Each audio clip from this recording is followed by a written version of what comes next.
Hi అన్న, నమస్తే. ఈరోజు మార్నింగ్ ఒక న్యూస్ చదివి నేను నిజంగా షాక్ అయిపోయినాను. అంటే దీంట్లో ఎవరిని తక్కువ చేసి అనడం కాదు. ఉత్తరప్రదేశ్లో ఒక 10th క్లాస్ ఫెయిల్ అయిన వ్యక్తి ఆటో డ్రైవరు ఎన్నో బిజినెస్లు చేసి నష్టపోయి కొన్నింట్లో లాభం చేసి దాని తర్వాత ట్రాన్స్పోర్ట్ బిజినెస్ పెట్టినప్పుడు అతనికి ఒక ఐడియా వచ్చిందంట, నేను ఎందుకు ఎయిర్లైన్స్ నడపకూడదు అని. ఆ చిన్న ఐడియా అంటే అంటారు చూసినారా, మతి ఎంతో గతి అంతే యద్భావం తద్భవతి అన్నట్టు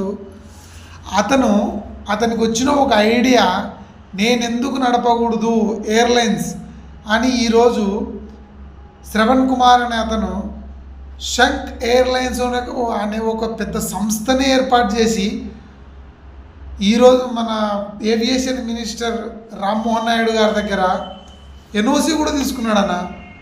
అంటే మనం ఎంతసేపు ఈ అనసూయ, శివాజీ, దాని తర్వాత ప్రపంచ యాత్రికుడు, ఆ దరిద్రం ఈ దరిద్రం దీంట్లోనే ఉన్నామంటే మనం ఏదో ఒకరోజు మనం పోతాం ఈ దరిద్రంలో కలిసి. కొంచెమన్నా మారాలన్నా, లేకుంటే చాలా ఇబ్బంది, చాలా కష్టంగా ఉంది.